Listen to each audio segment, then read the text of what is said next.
Y ahora vamos a conectar en directo con nuestra reportera y compañera Mafer Delgado. Mafer está ya en tu pantalla con el doctor Hernando Tavera. Él es el jefe institucional del IGP, del Instituto Geofísico del Perú. Buenas tardes y bienvenidos. ¿Qué tal? Buenas tardes, Rodrigo Gigi. Efectivamente, Hola, nos encontramos aquí en el distrito de La Molina, en la sede del Instituto Geofísico del Perú.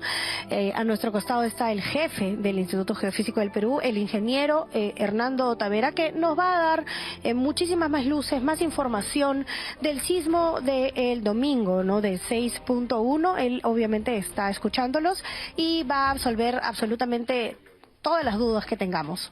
Buenas tardes. Buenas tardes, doctor Hernando. Muy buenas tardes. Gracias Muy buenas tardes. ¿Cómo gracias está? por estar Muy aquí buenas con nosotros hoy para todas las preguntas, las dudas que tengamos, que también las puedes hacer a través de tu plataforma. Dirige el QR que está en la esquina de tu pantalla si quieres hacerle llegar alguna duda al doctor Hernando, que está con nosotros. Él es el jefe institucional del IGP. Así que, doctor, 3 réplicas. La tercera réplica hace unos minutos ha sido en el mismo lugar, mismo epicentro, en el Callao. La gente ya empieza a especular si se viene. Eso es algo que nadie lo puede prever, pero de todas maneras, usted que es la persona autorizada Sabe más que común. Exacto. ¿Qué nos puede llegar? ¿Qué información nos puede alcanzar sobre esta continua réplica en el mismo epicentro? Bueno, en principio el sismo ocurrió el día de ayer, como todos sabemos, 11:35. 3 horas después, o sea, durante las 3 horas siguientes, se han producido hasta 3 réplicas. De ellas, una se ha reportado. Ya han pasado 24 horas y nuevamente se produce una réplica de magnitud 4.2 en la misma zona del epicentro, la zona epicentral.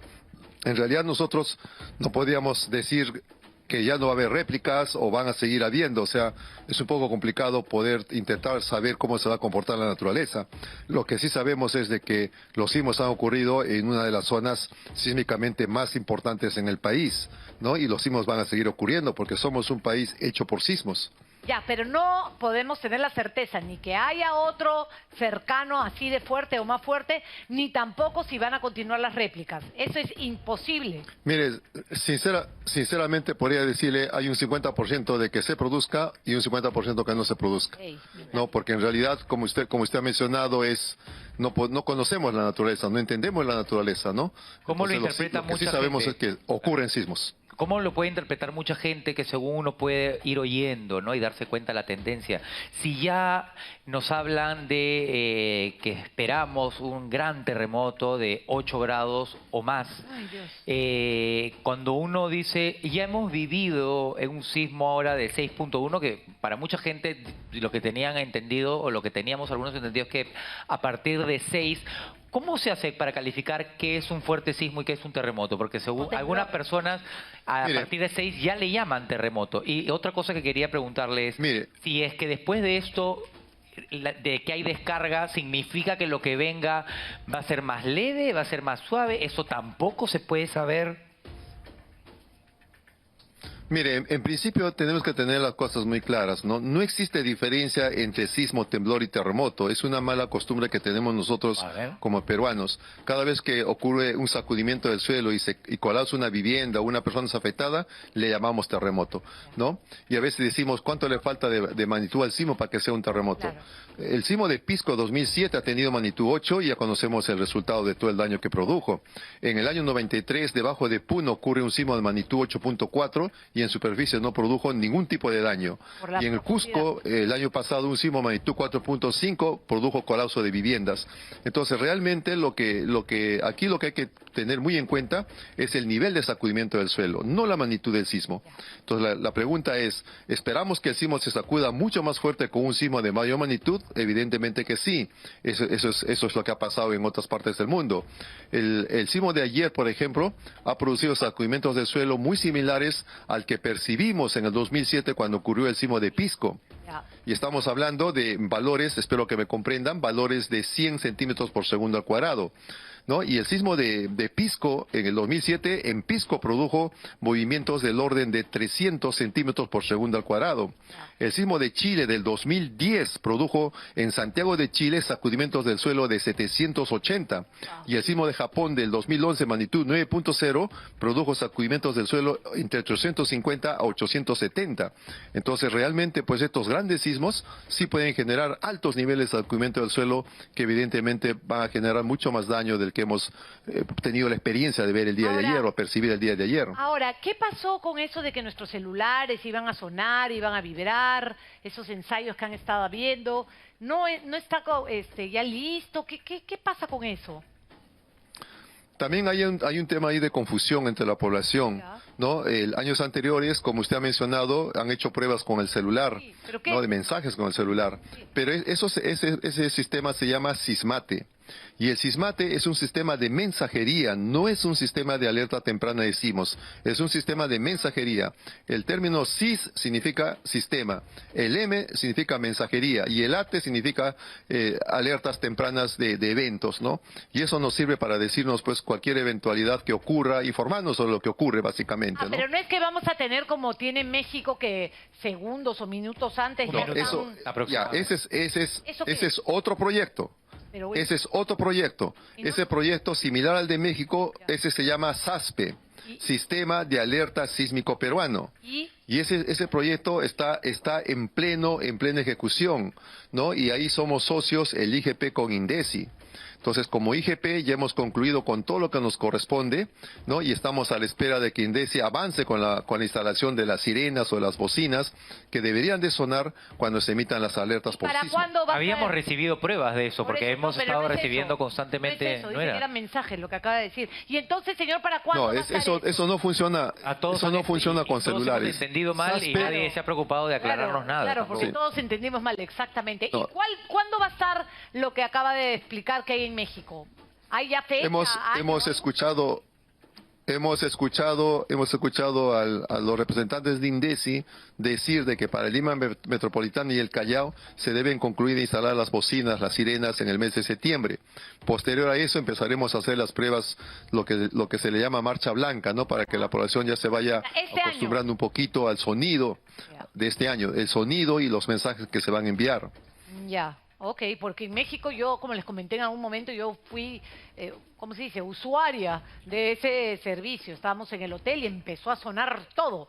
Y antes de Le dio que tiempo de todo el evacuar. mundo empezó a bajar por las escaleras y todo, o sea, lo tenían bastante bien implementado. Usted estuvo en México Ciudad. Ciudad de México, Sí. en el último que hubo.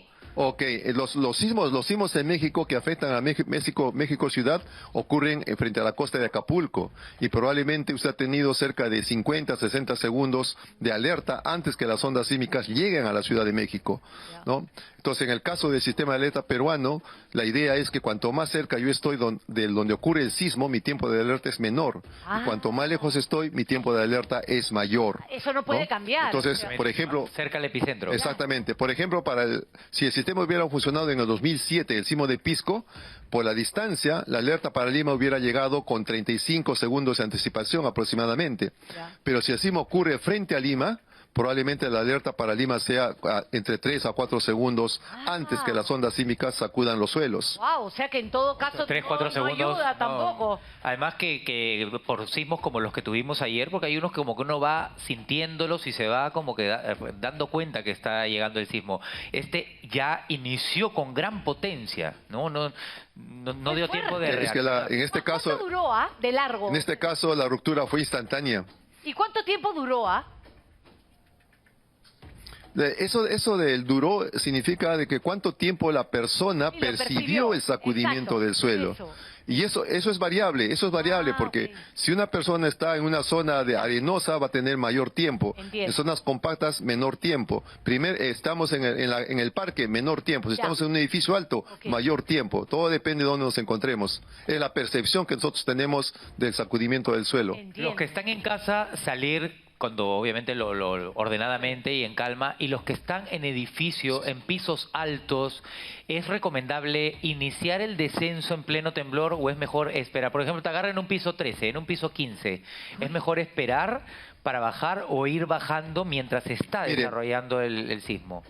La práctica a mí me ha enseñado personalmente y como institución de que si yo estoy en un primer nivel, debo saber por dónde salir a campo abierto lo más rápido posible. Si estoy de un segundo nivel hacia arriba, ya debo haber identificado dónde están las columnas que dan soporte a la estructura, porque es ahí donde tengo que protegerme hasta que termine el sacudimiento del suelo. Posterior a eso ya podemos bajar o descender. Ahora, se dice mucho de que en los marcos del ascensor, ¿eso es verdad? Es que yo nunca he visto que se quede un edificio y la gente que esté en el ascensor esté viva. ¿Cómo es eso? ¿De verdad? No, en realidad lo que hay que hacer... Lo que hay que hacer es ponerse alrededor de la estructura del ascensor, no dentro del ascensor. Ok. ¿Pero qué? ¿Se supone que se cae todo menos eso? ¿Eso es? No, si se cae todo. No, se supone que no. El tema es que la estructura que sostiene al ascensor es una estructura de concreto que va desde la base hasta la parte más alta. Entonces es la parte más resistente del edificio, ¿no? Una de las partes más resistentes. Entonces uno debería colocarse alrededor del ascensor. Y los edificios que no tienen ascensor, ¿es mejor quedarse en su piso antes, como dijo Rodrigo, que va a empezar a bajar las escaleras? En vuestro departamento tienen que identificar dónde están las columnas que sostienen la estructura, porque es ahí donde hay que ubicarse. En las escaleras no. Ya, ok. Pero doctor, ¿usted comparte la teoría que nadie lo realice en la práctica y que además nosotros vemos con asombro porque en ninguno de los países, llámese Japón, en Chile, en México, vemos que a nadie le recomienden y que nadie use el hecho de tener una mochila de emergencia para ese tipo de situaciones? Mire, en realidad el tema de la mochila de emergencia es algo vital cuando uno necesita algo post ocurrencia de evento sísmico. Eso es importante. Pero también es muy importante trabajar en el antes. Y en el antes yo creo que todos hemos visto que como Lima somos una ciudad bastante vulnerable desde el punto de vista estructural. Y lo que nos queda a nosotros en el antes es de que cada persona en familia debe revisar con qué material ha construido su vivienda, sobre qué suelo lo ha hecho, cuántos niveles tiene la vivienda, cuál es su geometría y realizar sus propios simulacros. Y es la única manera de tratar de reducir nuestro nivel de riesgo. Ahora, otra cosa, doctor. Yo me imagino que ustedes deben de tener contacto directo con el gobierno, con las autoridades, donde ustedes le dan sus sugerencias de que esta zona es imposible que aguante algún tipo de sismo de más magnitud. ¿Le hacen caso? ¿Han tomado cartas en el asunto en los últimos años? Mire, yo creo que una fotografía de eso es el día que se convoca para el simulacro. No, simplemente las estadísticas nos han dicho siempre que solo el 30-35% de la población participa, el resto no. Entonces, ese gran porcentaje que no participa, por lo general es el porcentaje que está en riesgo y el porcentaje que no sabe qué hacer para cuando ocurre un evento sísmico, ¿no? Pero usted no cree, por ejemplo, que tomar medidas ya más, por decirlo así, de construcción, de urbanismo, o sea, por decir, usted no da sugerencias o su institución, no sé quién, que van a, no sé, a Barrios Altos y dice este tipo de edificaciones no tienen solución, hay que hacer algo? Bueno, esa responsabilidad le compete, la parte de evaluación, de prevención de riesgo le compete a colegas del CENEPRED. No, ellos son los responsables. Dentro de lo que representa la estructura del Sistema Nacional de Gestión de Riesgo de Desastres, cada institución y cada persona cumple un rol. Y el IGP, que mi institución cumple el rol de generar investigación y en base de eso generar documentos técnicos, científicos que sustenten las decisiones que puedan tomar las otras instituciones responsables de las actividades. Usted más involucrado que nosotros, ¿tiene conocimiento que ya se están poniendo manos a la obra en las sugerencias de esa institución especializada? Sí, están haciendo el levantamiento catastral de los distritos, que eso es el punto de partida, ¿no? Entonces están avanzando en eso. El tema es obviamente que el trabajo se hace no de una manera acelerada, sino se va avanzando de manera responsable, ¿no? Para tener información real, para poder hacer estimaciones lo más real posible de lo que podría pasar o ocurrir si ocurriera un evento importante. ¿Y cuáles son los distritos con mayor peligro, por decirlo así, independientemente de las construcciones? Más vulnerables. Bueno, cuando uno habla de vulnerabilidad, uno tiene que pensar, el punto de partida es la calidad de los suelos. Todos sabemos que los suelos Los suelos en Villa Salvador, principalmente en la zona del Lomo y Corvina, son suelos de arena muy inestables y el día de ayer lo hemos podido comprobar porque se han generado procesos de subsidencia de suelos y algún pequeños deslizamientos. También por la zona de Ventanilla los suelos son arenosos y también hay presencia de agua, lo cual también lo hace de alto riesgo. Y algunas zonas también de la zona de pantanos, los pantanos de Villa por un lado y por otro lado también en algunas zonas han habido quebradas que han sido rellenadas con escombros y sobre eso han construido viviendas, ¿no? Entonces, desde el punto de vista de suelos, ese es el problema. Desde el punto de vista de la morfología del terreno, creo que la ribera de los ríos, de las quebradas y hoy en día la ladera de los cerros representan un alto riesgo, ¿no? Y luego le sumamos la calidad de las construcciones, es otro nivel de riesgo que todos lo conocemos. Y por el otro lado también es la antigüedad de las construcciones, otro factor que se suma a esta información y eso nos permite tener al final un mapa de riesgo por sismo, ¿no? De toda el área urbana de Lima, Metropolitana y el Callao. ¿Y de qué depende de que luego de un fuerte sismo haya alerta de tsunami? La experiencia nos ha mostrado que cuando ocurre un evento sísmico, si este tiene magnitud 7 o más, inmediatamente se da una alerta de tsunami porque el desnivel del nivel del mar va a generar daños en zona costera. Pero si el sismo tiene magnitud menor, no va a generar un tsunami con esas características. ¿Y por qué a veces por un terremoto en Chile hay alerta en nuestro país?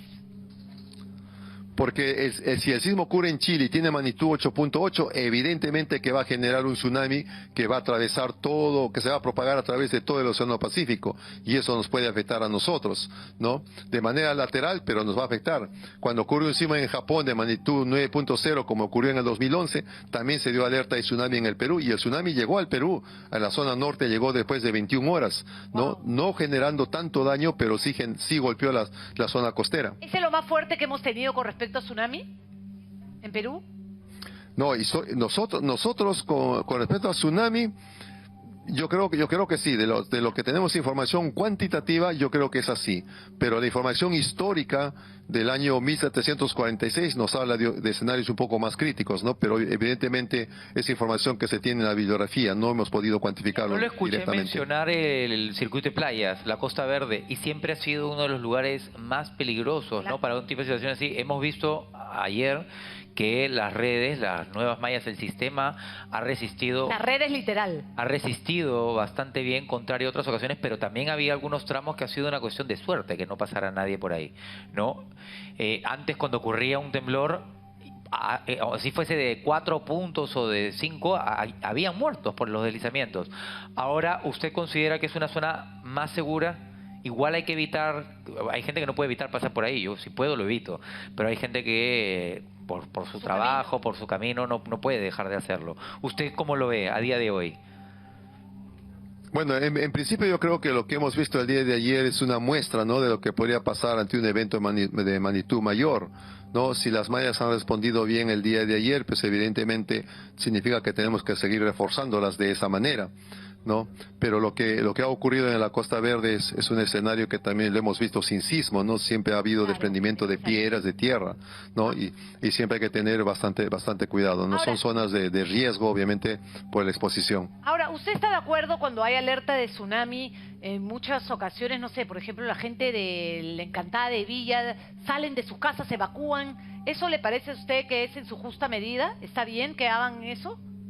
Mire, cuando ocurre un evento sísmico y yo estoy en la playa o cerca de la playa y el suelo se sacude tan fuerte que yo no puedo mantenerme en pie, lo primero que tengo que hacer es alejarme lo más rápido de la zona de playa y a mayor altura, ¿no? Eso se llama prevención, ¿no? Y poner a salvo nuestras vidas.